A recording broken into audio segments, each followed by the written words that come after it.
Okay, hello everyone. In this presentation we will talk about bread, its history, varieties, and how you can make it. Some people consider bread as a staple food, but of course it depends on the country whether the bread can be more essential or not. Behind a delicious slice of bread there is a lot of history, chemistry, and a number of processes that a baker or whoever is making it should follow. But now, let's talk about the possible origin of this tasty preparation, which you can eat during your breakfast with some butter. At lunch, you might love to spread your slice on a pan if you have prepared a sauce, or at dinner with some soup. And don't forget sandwiches. They are the perfect snack if you don't have enough time to make your lunch. Now, many of us think about bread as something essential in a diet. It can be said that almost every table at least once has been cleaned after a meal, because people usually left breadcrumbs. But let's see how bread began to be prepared by the first bakers. Some theories say that bread was made in the Neolithic period, about 10,000 years ago. Other historians go much farther, with a period of 30,000 years, as grinding stones were found, possibly used for grinding seeds in order to obtain flour. However, one of the most important findings is that Sumerians buried bread in a hole with ashes and embers, technique that later in ancient Egypt was upgraded with the use of ovens. Actually, bread was so important in Egypt that workers received it as a salary. Maybe you're thinking, how can I make bread? What ingredient do I need? Or on the other hand, you believe, nah, bread is just a baked dough in which you can add anything you want. But I tell you, around the world, there are so many types of bread. You can add almost every ingredient that you wish. If you like sweet bread, then you should know pan de huevo, which is the Chilean egg bread roll considered as a snack. But salty bread is possibly more popular, with baguette on the top of the list. The classic Chilean bread, marraqueta, is in some ways similar to the last one mentioned, sometimes called pan francés, depending on the region of the country. Ayuya is also a popular Chilean bread, but instead of marraqueta, you need to add fats to the dough. One of the questions at the moment to make bread might be which one is the most important ingredient. For professional bakers, water must be pure, not from the tap, because water usually has a high amount of minerals. Although yeast is known as the ingredient that makes the bread rise, it's gluten actually found in wheat flour which performs this role. We will talk a little more about gluten and yeast later. So, we can see that every ingredient and particle is important to make bread.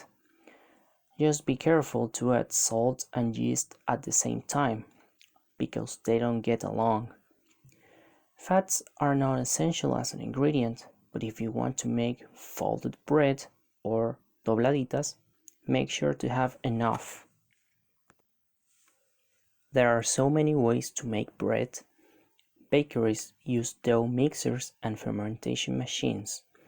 Ovens also have to be able to distribute the temperature inside in order to bake the bread carefully.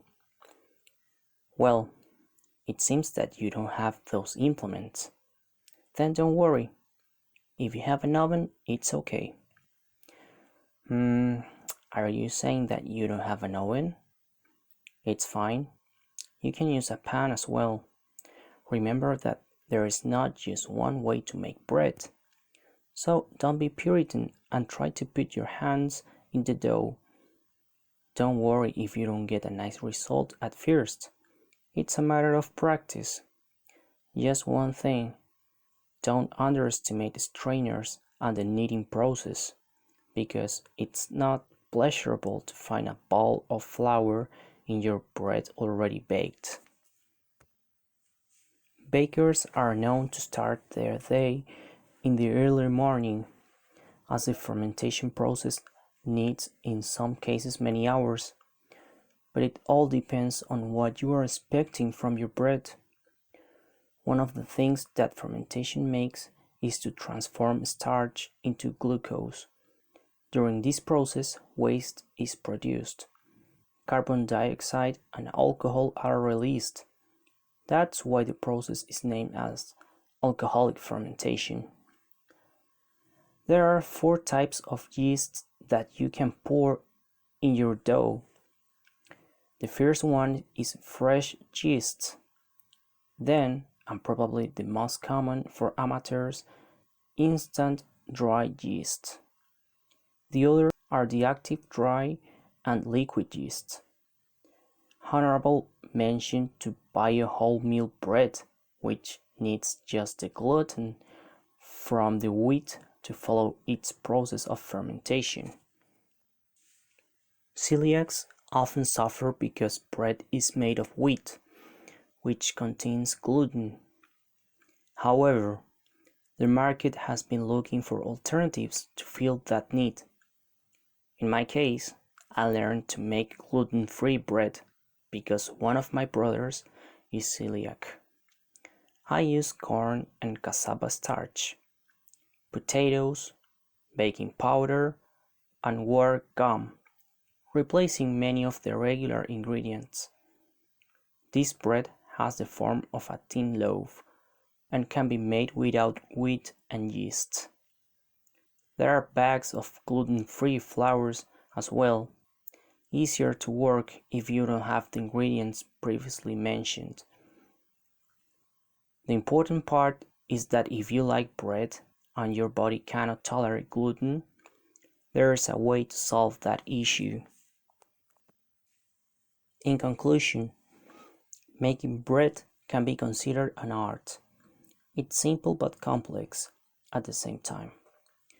It's been with us for thousands of years, since religious and civil ceremonies have used this element as part of them. People use bread as an example to talk about how wealthy or poor a family is. When you share bread with someone, you don't really know what is going to happen. Maybe you are afraid to make bread because you don't know about the fermentation process or what ingredients in specific you should use. If you have flour and water, let me tell you that it's a good start. I hope you have learned a little more of this topic, sometimes hidden in books and recipes.